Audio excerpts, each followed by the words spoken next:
नमस्कार, आप देख रहे हैं एमबी नेटवर्क। मैं हूं आपके साथ पंकज यादव।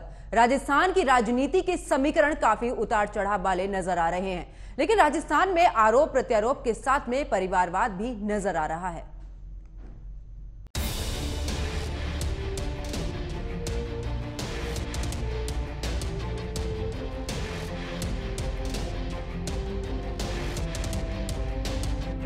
राजस्थान में होने वाले विधानसभा चुनावों को लेकर दोनों पार्टियां अपने अपने प्रत्याशियों को मैदान में उतार चुकी हैं।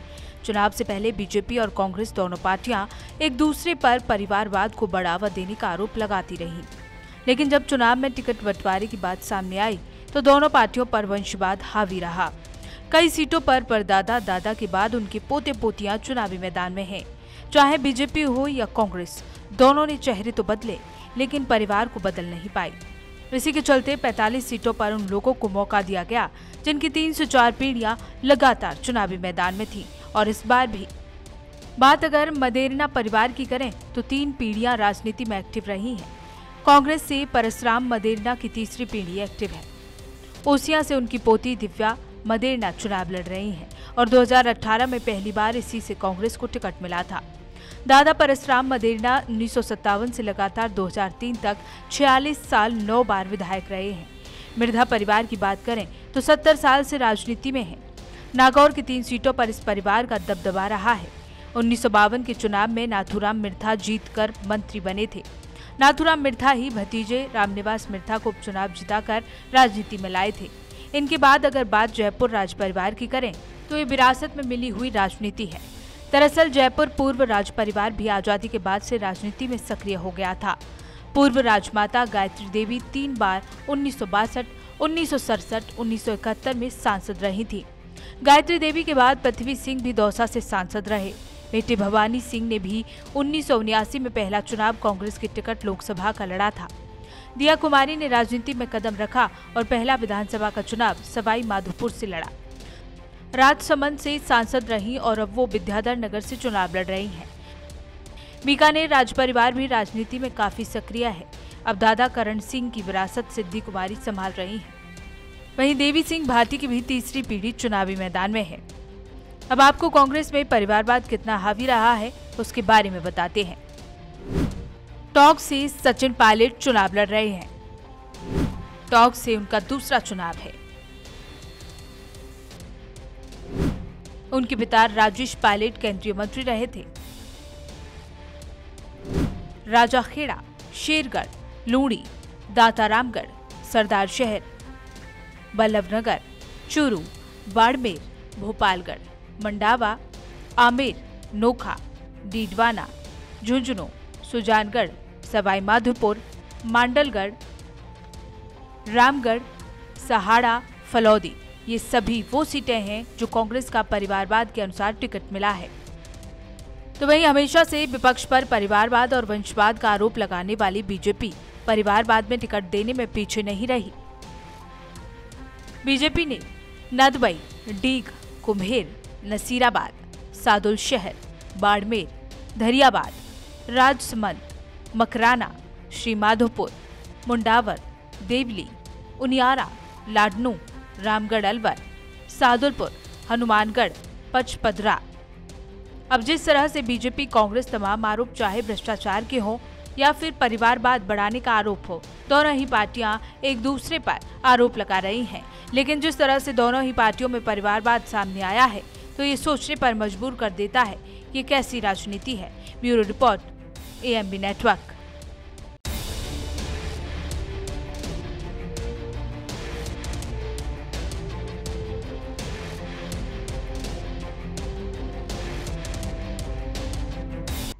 तो राजस्थान में इस बार होने वाले विधानसभा चुनावों को लेकर दोनों पार्टियां अपने अपने प्रत्याशियों को चुनावी मैदान में उतार चुकी हैं। चुनाव से पहले की अगर बात करें तो बीजेपी और कांग्रेस दोनों ही पार्टियां एक दूसरे पर परिवारवाद को बढ़ावा देने का आरोप लगाती रही हैं। लेकिन जब चुनाव में टिकट बंटवारे की बात सामने आई तो दोनों ही पार्टियों का जो वंशवाद रहा वो काफी हावी रहा। और इसी पर आज खास चर्चा करेंगे। मेरे साथ में कुछ मेहमान भी जुड़े हैं, उनका परिचय आपसे करा देती हूँ। मेरे साथ में बीजेपी नेता प्रदीप सिंह है जो कुछ ही देर में मेरे साथ में जुड़ने वाले हैं। कांग्रेस प्रवक्ता है प्रखर सिंह और राजनीतिक विश्लेषक मनराज गुर्जर मेरे साथ में जुड़े हुए हैं। चर्चा की शुरुआत करते हैं प्रखर सिंह आप ही के साथ में। अब जिस तरीके से बीजेपी हमेशा से ही वंशवाद को लेकर, परिवारवाद को लेकर कांग्रेस को घेरती नजर आई है। और इस बार भी देखा है कि जब टिकट बांटे गए हैं तो 3-3 पीढ़ी वाले ऐसे प्रत्याशी रहे हैं जिनका अगर पिछला रिकॉर्ड देखा जाए तो चाहे दादा हो या उनके पिताजी हो, हर कोई राजनीति में रहा। और इस बार फिर से वंशवाद काफी हावी नजर आ रहा है राजस्थान में। देखिए, कांग्रेस पार्टी अपनी 7 गारंटी पर चुनाव लड़ रही है। उसने जो 7 गारंटी दे रखी है तो राजस्थान में उस पर चुनाव लड़ रही है, अपने अच्छे कामों के बदौलत चुनाव पर लड़ रही है। जैसे 7 गारंटी मैं आपको गिना देता हूं। गृह लक्ष्मी गारंटी है जिसमें हम 10,000 रुपए हर महिला को दे रहे हैं, महिला मुखिया को देंगे। गोधन योजना जिसमें 2 रुपए का गोबर सरकार खरीदेगी। फ्री लैपटॉप बच्चों को दिया जाएगा सरकारी स्कूल के। प्रखर सिंह, गारंटियां सबको पता है कि आप कांग्रेस की तरफ से क्या कुछ गारंटियां दी गई हैं, 7 गारंटियां जो सीएम ने दी है। मेरा जो सवाल है वो ये है कि वंशवाद को लेकर जिस तरीके से आरोप लगता है वो फिर से राजस्थान में नजर आ रहा है जब टिकट बंटवारा किया गया।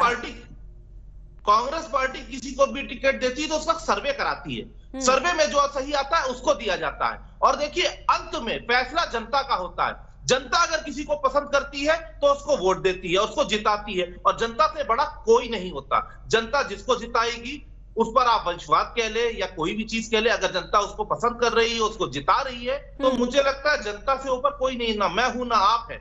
और कांग्रेस वैसे भी, अगर कांग्रेस पार्टी 500 रुपए का सिलेंडर दे रही है पूरे देश में तो क्या गलत है? तो जनता तो हमारे कामों पर, हमारे जो लेकिन प्रखर सिंह, जिस तरीके से बागी जो नेता बने हैं आपकी पार्टी से, उनका कहना है कि टिकट खरीदे गए हैं, इस बार बेचे गए हैं और यही वजह रही है कि इतने सारे दिग्गज जो रहे हैं वो अब निर्दलीय चुनाव लड़ रहे हैं। तो क्या परिवारवाद से अलग हटकर क्या उन पर विश्वास जनता का नहीं है? क्या अब जो परिवारवाद चलता आ रहा है, जो वहां पर राजशाही परिवार चलता आ रहा है, उन्हीं को टिकट मिलेगा क्या? जो अब आम लोग हैं उनको टिकट नहीं मिलेगा क्या राजनीति में? देखिए, हमारे यहाँ सर्वे ही सर्वे सर्वा है। अगर सर्वे में आपने अच्छा काम किया है, आप पूरे 5 साल अपने क्षेत्र में गए हैं, जनता आपको पसंद करती है तो आपको टिकट दिया जाएगा। आप सर्वे में, आपका सर्वे ठीक नहीं है, आप 5 साल जनता के बीच में नहीं रहे तो क्यों टिकट दिया जाएगा? और जब टिकट नहीं दिया जाता तो जो प्रत्याशी होता है वो उल्टी सीधी बात करता ही है, वो आरोप लगाता है, क्योंकि उसको टिकट नहीं, वो अपनी गलती कभी नहीं मानता। वो तो निर्दलीय तो आरोप लगा रहे हैं, लेकिन बीजेपी भी तो आप पर हावी है, वंशवाद को लेकर हमेशा से हावी रही है, चाहे केंद्र की तरफ से हो या राज्य की राजनीति हो, हमेशा से बोलती आई है कि वंशवाद को, परिवारवाद को आगे बढ़ा रही है। अच्छा, मैं बीजेपी का, वसुंधरा राजे कौन से परिवार से? वंशवाद नहीं है। अमित शाह, जय शाह वंशवाद नहीं है। अमित वो आकाश विजयवर्गीय वंशवाद नहीं है। पंकज सिंह वंशवाद नहीं है। अनुराग ठाकुर वंशवाद नहीं है। कितने नाम मैं गिना दूं आपको जो वंशवाद की उससे आए हैं। और आप हम पर कहते हैं बीजेपी पार्टी ने अपने अध्यक्ष को कब इलेक्शन करा करके अध्यक्ष चुनाव कराया, मुझे बता दे। हमारे जो राष्ट्रीय अध्यक्ष है वो चुनाव लड़के आए हैं, चुनाव जीत करके अध्यक्ष बने हैं। कब बीजेपी अपने यहाँ चुनाव कराएगी और अध्यक्ष चुनेगी? हम पर वो आरोप लगाते हैं। कौन से उससे उन्होंने जेपी नड्डा जी को फिर से बना दिया? चुनाव कराया था क्या? लेकिन उनका तो कहना है कि हमारा जो नेतृत्व होता है, हमारी पार्टी का जो नेतृत्व होता है वो किसी एक परिवार पर टिका हुआ नहीं है। हालांकि मैं उस परिवार पर जाना नहीं चाहती क्योंकि डिबेट का जो मुद्दा है वो सिर्फ राजस्थान है, लेकिन उनका ये भी तो कहना है कि एक परिवार, गांधी परिवार पर टिका हुआ है, जो फैसले होते हैं वो वहीं से होते हैं, भले ही मल्लिकार्जुन खड़गे को अध्यक्ष बना दिया हो। हमारे अध्यक्ष है, CWC है, फैसला वो लेती है, उनका काम है आरोप लगाना। झूठे आरोप तो लगाते हैं, बीजेपी का काम है। जाते हैं जिन राज्यों में चुनाव है उसमें कहते हैं 500 रुपए का सिलेंडर देंगे, और जिन राज्यों में सरकार है उसमें नहीं दे रहे। आप दे दीजिए उन सरकारों में। आप क्यों नहीं देते? लेकिन जहां पर भी तो सरकार है वहां क्यों नहीं आप सिलेंडर दे रहे? लेकिन जहां पर कांग्रेस की सरकार है या दूसरी सरकारें हैं प्रखर जी, वहां पर उनका कहना है कि आप लोग भ्रष्टाचार करते हैं, इसी वजह से जनता को लाभ नहीं मिलता है। कितनी ऐसी चीजें हैं जो धरातल पर आई हैं, ये आरोप आप पर लगाए जा रहे हैं। नहीं, आरोप का मैं बताऊं, अभी राजस्थान में ईडी के अधिकारी 15 लाख रुपए की घूस लेते हुए पकड़े गए। ये कौन सा भ्रष्टाचार है? जब हमारे यहाँ भूपेश बघेल जी पर इन्होंने आरोप लगाया तो 2017 में जब ये ऐप बना तो 2017 में बीजेपी की सरकार थी, वो हम पर सवाल करते हैं।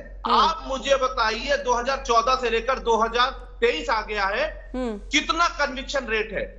90% केसेस ईडी और सीबीआई ने अपोजिशन के खिलाफ किए हैं, और कन्विक्शन रेट मुझे बता दे कोई।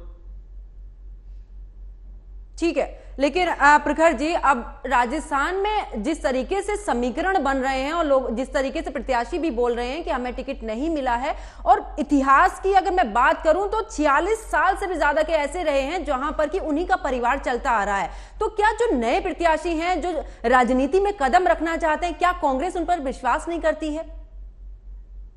कांग्रेस सर्वे कराती है पंकज जी, और जो जीतता है उसी ठीक है को प्रखर टिकट जी, देती आपने है। सर्वे आपकी पार्टी ने इस बार सर्वे कराया, मैं मानती हूँ कांग्रेस, सर्वे में इस जिसकी बार लगातार सरकार रिपीट होगी। नहीं, सर्वे आपने कराया, लेकिन सर्वे तो उनका हुआ है ना जो पहले से ही राजनीति में है। दूसरों को मौका दीजिए, शायद वो उनसे भी बेहतर काम करे। राजनीति में जो पहले, अगर पंकज जी आप अच्छा काम कर रही हैं एज एन एंकर, तो आपको हटाने की जरूरत क्या है? क्यों हटाएंगे हम आपको? वैसे ही जो आदमी राजनीति में है, अच्छा काम कर रहा है, सर्वे में उसका अच्छा नाम आ रहा है, उसको जबरदस्ती आप हटा देंगे? हटाना नहीं, लॉजिक तो मुझे समझ में नहीं आया। एक सेकंड प्रखर जी, आप शायद मेरा सवाल नहीं समझ पाए हैं। जिनके दादा परदादा इस दौरान प्रत्याशी रहे हैं, क्या उन्हीं के बच्चों को टिकट मिलेगा? क्योंकि वो भी पहली बार या दूसरी बार चुनाव लड़ रहे हैं। मेरा सवाल ये है, मेरा सवाल ये नहीं है कि आप उनको हटाइए। अगर मेरे पिताजी ने अच्छा काम किया, जनता के लिए क्या काम किया, तो क्या ये गलत काम किया? और उसके बाद अगर मैं राजनीति में आता हूं और मैं अच्छा काम कर रहा हूं, सर्वे में मेरा नाम है और जनता मुझे पसंद कर रही है और जनता मुझे चुन रही है, मतों से चुन रही है, तो इसमें क्या मेरी गलती है? अल्टीमेटली मैडम जनता चुनती है। प्रखर जी, आप शायद या तो जवाब नहीं देना चाहते। प्रखर जी, आपको मैं फिर से सवाल रिपीट करती हूँ। नहीं प्रखर जी, आप सुन लीजिए, मैं सवाल फिर से रिपीट कर देती हूँ। क्या वंशवाद ही आगे बढ़ेगा? क्या 46 साल से जो राजनीति में जो परिवार है, क्या उसी परिवार के सदस्य को टिकट मिलेगा? क्या नए सदस्य को टिकट नहीं मिलेगा? मेरा ये सवाल है। मेरा ये सवाल नहीं कि आपने क्या सर्वे कराया है, आपने वहां पर क्या चीजें की है। मेरा सवाल वो नहीं है। नए लोगों को मौका आपकी जो पार्टी है वो नहीं देती है। पंकज जी, अगर आप रट के आई हैं जो आपको ये सवाल मुझे लगता है बीजेपी से ज्यादा पूछना चाहिए। प्रखर जी, ये सवाल आप मेरे पे नहीं उठा सकते कि मुझे क्या पूछना है क्या नहीं पूछना है। चुनाव कोई आदमी जीत के आ रहा है और जनता उसे वोट दे रही है, तो जनता से ऊपर ना आप है ना मैं। जनता अगर आपको चुन रही है और जनता ही चुनती है, आप किसी को भी पार्टी टिकट दे दे, अगर जनता को पसंद नहीं आएगा नहीं चुनेगी। प्रखर जी, पहली बात तो मैं आपको एक चीज बहुत क्लियर बता देती हूँ कि मीडिया पे सवाल उठाने बंद कर दीजिए कि कौन से सवाल हमें पूछने, कौन से नहीं पूछने हैं। सवाल आपसे करते हैं, आप जवाब नहीं दे पाते तो आप मीडिया पर सवाल कर देते हैं। फिलहाल मैं इस पर डिबेट नहीं, फिलहाल मैं इस पर डिबेट नहीं करने आई। मेरे साथ में बीजेपी। एक सेकंड प्रखर जी, एक सेकंड प्रखर जी, मेरा सवाल सुन लीजिए। और जो आरोप आप लगा रहे हैं, जो आप सफाई दे रहे हैं, मैं भी पूछ रही थी, बीजेपी नेता भी मेरे साथ में प्रदीप जी जुड़ चुके हैं। प्रदीप जी, मेरी आवाज आप तक मिल पा रही? प्रखर जी, वापस लौटूंगी आपके पास में। नहीं प्रखर जी, वापस लौटूंगी आपके पास में। प्रदीप जी, मेरी आवाज मिल पा रही है आपको? और जो मुझे सही लगता है मैं वही जवाब दूंगा, आपके मुताबिक नहीं दूंगा। हाँ, तो वही सवाल भी मैं अपने हिसाब से करूंगी। आप मुझे नहीं बताएंगे कि मुझे क्या सवाल करना है। नहीं, मेरा काम सवाल पूछने का, मैं आपसे सवाल पूछ रही हूँ। नहीं प्रखर जी, मैं आपसे इस मुद्दे पर बहस करने के लिए नहीं आई हूँ। मुद्दा जो लेकर आई हूँ, मुझे उस पर सीधा जवाब दीजिए। प्रदीप जी, मेरी आवाज आपको मिल पा रही है? जवाब दे रहा हूँ।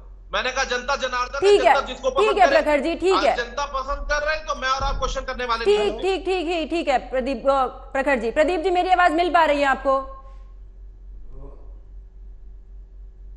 प्रदीप जी की आवाज ठीक करिए।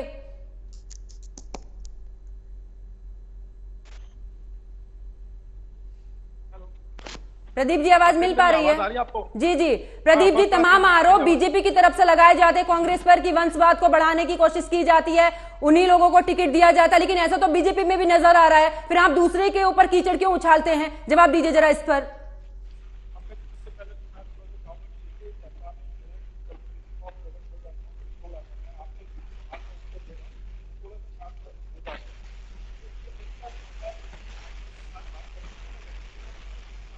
प्रदीप जी, आपकी आवाज मेरे पास हाँ आ रही है मेरी आवाज? हाँ।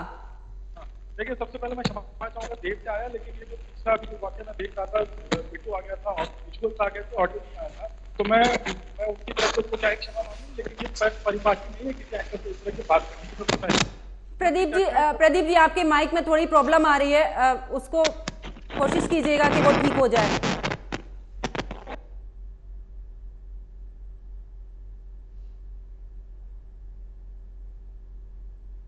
प्रदीप जी, अब आवाज मिल पा रही है?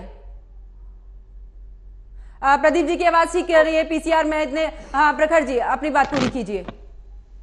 जी देखिए, हम राजस्थान में अपने अच्छे कामों के लिए चुनाव लड़ने जा रहे हैं, अपने अच्छे कामों के आधार पर चुनाव लड़ने जा रहे हैं, अपने 7 गारंटीज के आधार पर चुनाव लड़ने जा रहे हैं। और जनता, हमें पूरा विश्वास है जनता हमें पूर्ण बहुमत देगी और ये सरकार पहली बार इतिहास में फिर से रिपीट करेगी और इतिहास टूटेगा एक बार। लेकिन कुछ सीटें तो प्रखर जी ऐसी हैं जहां पर बीजेपी का पूर्ण रूप से दबदबा है, वहां पर खाता भी नहीं खुल पाया है कांग्रेस का, तो इस बार की क्या रणनीति वहां पर? देखिए, हमने वहां काम किया है और जैसे हमने जो हमारी स्कीम्स है उसके आधार पर चुनाव लड़ना है, वो तो सभी के लिए ना, पूरे प्रदेश के लिए स्कीम है। 500 रुपए का सिलेंडर मिल रहा है तो पूरे प्रदेश के लोगों को मिल रहा है। अगर हम ओपीएस स्कीम करते हैं तो ओपीएस स्कीम पूरे प्रदेश के जितने भी हमारे सरकारी नौकरी में लोग हैं उनको लाभ मिलेगा। अगर हम 15 लाख का आपदा फ्री बीमा गारंटी देते हैं तो सबको मिलेगा। तो जहां हम कमजोर थे वहां हम मजबूत हुए हैं और जहां मजबूत थे वहां और मजबूत हुए।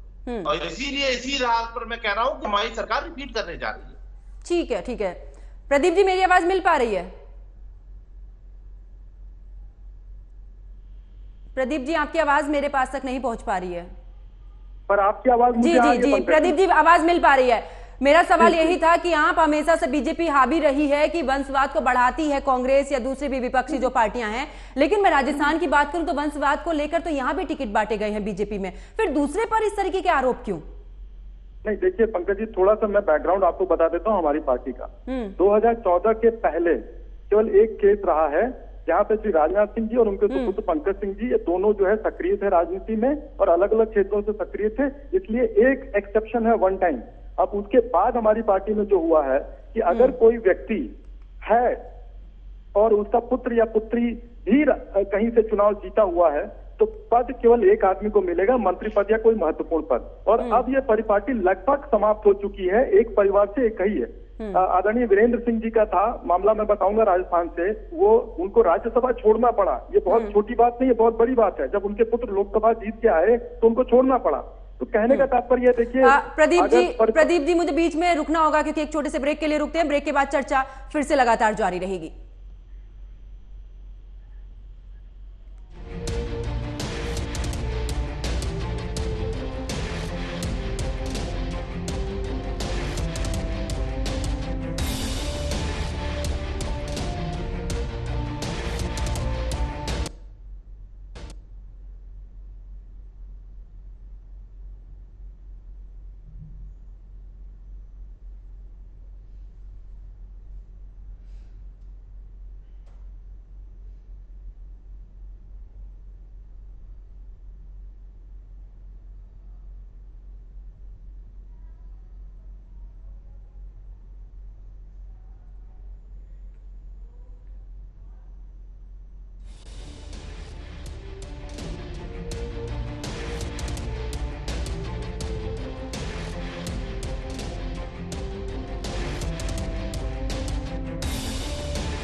तो ब्रेक के बाद एक बार फिर से आप सभी का स्वागत है। और जिस तरीके से आज चर्चा चल रही है कि राजस्थान में चाहे बीजेपी हो या फिर कांग्रेस हो, दोनों पर वंशवाद पूरी तरीके से हावी है और इसी पर चर्चा के लिए मेरे साथ में मेहमान भी जुड़े हुए हैं। प्रदीप जी, जिस तरीके से आप बता रहे थे कि पूरा बैकग्राउंड आप बता रहे थे कि आखिरकार किस तरीके से, लेकिन मैं ये जरूर जानना चाहूंगी कि अब जिस तरीके से आरोप लगाते हैं आप दूसरी पार्टियों पर, लेकिन वंशवाद की बात करूं तो बीजेपी भी इस बार जो राजस्थान में है वो उसी तरीके से नजर आ रही है।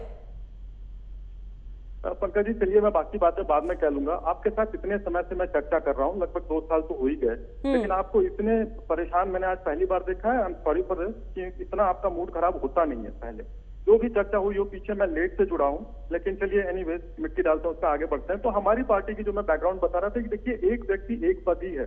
अब देखिए राजस्थान की कहानी, जैसे उत्तराखंड और राजस्थान कुछ या हिमाचल कुछ ऐसे राज्य हैं जहाँ की पूरी परिपाटी चुनाव होने की और बाकी देशों के अन्य राज्यों के चुनाव होने की, लोकसभा छोड़ दीजिए, एक तरह से है। देखिए राजस्थान में एक बार बीजेपी एक बार कांग्रेस आती रहती है और उसी तरह से अब तक की परिपाटी चली आ रही थी। अगर कांग्रेस उसको तोड़ पाती है, मुझे लगता नहीं है कि तोड़ पाएगी, लेकिन अगर देखा जाए तो जहां पे कि सेट पैटर्न हो जाते हैं, जहां पे कि जनता इस प्रकार से अपना चुनाव करती है, तो वहां पे परिस्थितियां बदल जाती हैं। आरोप लगाना, देखिए राजनीतिक दल है, हम अगर देखेंगे, और देखिए एक बात यहाँ भी ध्यान देने वाली रहनी चाहिए कि एक अध्यक्ष से केसरी जी कांग्रेस के, उनकी जो है बॉडी भी कांग्रेस कार्यालय में नहीं रहने दी गई और 20 वर्षों तक एक परिवार ही अध्यक्ष रहा।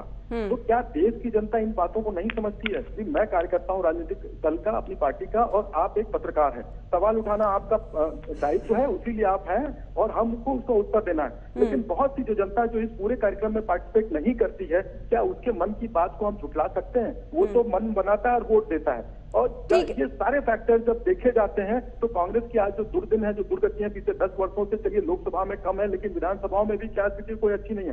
तो हमारा परिवारवाद पे इनको अटैक करना, वो हम अपना नहीं, हम उस जनता का प्रतिनिधित्व करते हैं परिवारवाद पे अटैक करने के लिए। और अगर मान लीजिए हमने वो कमी है, हमने अगर दिया है, तो हमने जो मैंने आपको बैकग्राउंड बताया कि एक व्यक्ति एक पद ही रहता है, कोई भलाईदार एक ही परिवार में ज्यादा पद जाते नहीं, जो कि कांग्रेस की शब्दावली है। हम यहाँ सेवा के पर्पज से आते हैं। और अगर जनता हमारे उस परिवारवाद को देखती है तो हम, आप कोई उदाहरण बताइए जहां पे कि हमने इस तरह का किया और हम हारे हों।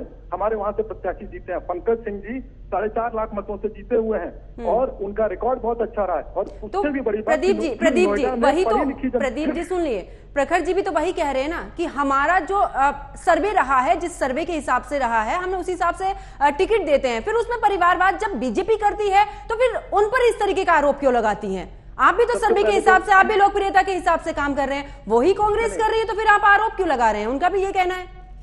मैं अपने उसी क्रम में इसको क्लैरिफाई कर देता हूँ।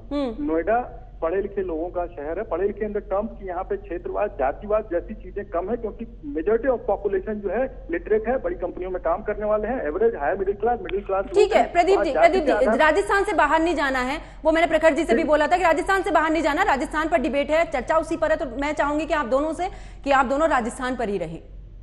जी देखिए, राजस्थान की जो परिपाटी है उसको ध्यान में रखते हुए अगर हमने इन पे आरोप लगाए हैं परिवारवाद का, तो वो गलत नहीं लगाए हैं, क्योंकि इनको भी पता है इस बार ये हार रहे हैं। तो जब हारती की स्थिति में होता, मरता क्या न करता। तो इस तरह के आरोपों को झेलने की कांग्रेस की पुरानी आदत रही है। इन्हें पता है कि इनका नहीं आने वाला है, तो औने पौने जो भी टिकट दो, भाई हारेगा जीतेगा देखा जाएगा। लेकिन इस तरह के छोटे छोटे आरोपों पे कांग्रेस का कुछ मतलब फर्क नहीं पड़ता इनकी सेहत पे। आप हमें लगाइए तो हमें धक्का लग सकता है, लेकिन कांग्रेस इतनी पुरानी पार्टी है कि चमड़ी बहुत मजबूत हो चुकी है, परिपाटी रही। अब देखिए, एक खानदान से 4 प्रधानमंत्री, एक ही लाइनेज ऑफ सिंक में प्रधानमंत्री हुए, क्या और नेता नहीं थे जो कि प्रधानमंत्री बन सकते थे? हमारा वर्तमान जो है, हमारा इतिहास हमारा वर्तमान निर्धारित करता है। तो आज अगर कांग्रेस की ये प्रश्न उठ रहे हैं, कांग्रेस की ये स्थिति है, तो उसके पीछे उनका इतिहास गंभीरता पूर्वक उत्तरदायी है और इनके कुकर्म या कर्म कह लीजिए जो भी, वो सब उत्तरदायी है। हमसे प्रश्न करिए, हम उत्तर देने के लिए। ठीक है प्रदीप जी जवाब ले लेते। प्रखर जी जवाब दीजिए, प्रखर जी जवाब दीजिए।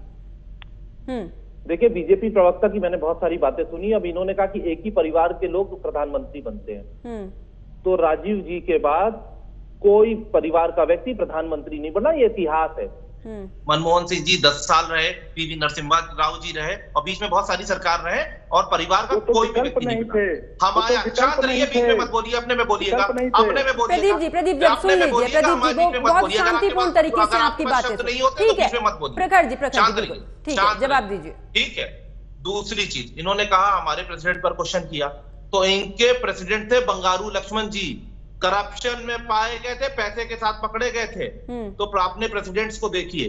हमारे यहाँ जब हम राष्ट्रीय अध्यक्ष चुनते हैं तो चुनाव क्या हुआ ये भी देखते हैं। प्रदीप जी बीच में नहीं, प्रदीप जी बीच में नहीं, बात प्रदीप जी आपको बोलने का पूरा समय मैंने आपको दिया।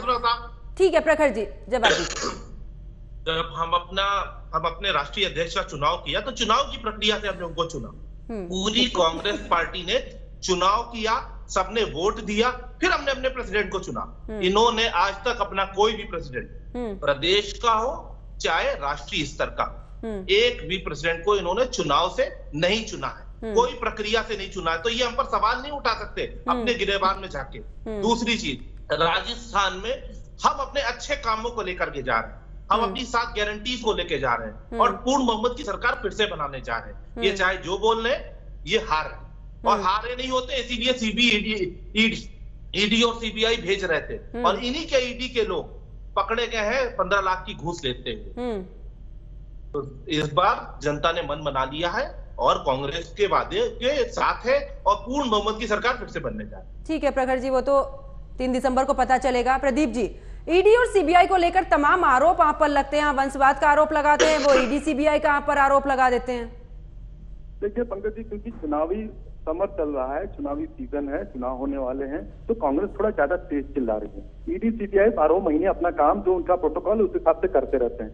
तब खबर इसलिए नहीं बनती क्योंकि बचने के रास्ते खोजते हैं। अभी तो विक्टिम कार्ड निकाला, जेब से दिखा दिया जी ईडी सीबीआई है, ईडी सीबीआई है। अरे चुनाव के बाद भी ये काम चलता रहेगा, तब जवाब दीजिएगा, तब देखा जाएगा। लेकिन ईडी सीबीआई चुनाव को नहीं देखती है, ईडी सीबीआई अपने प्रोटोकॉल और अपनी उस व्यवस्था को देखती है।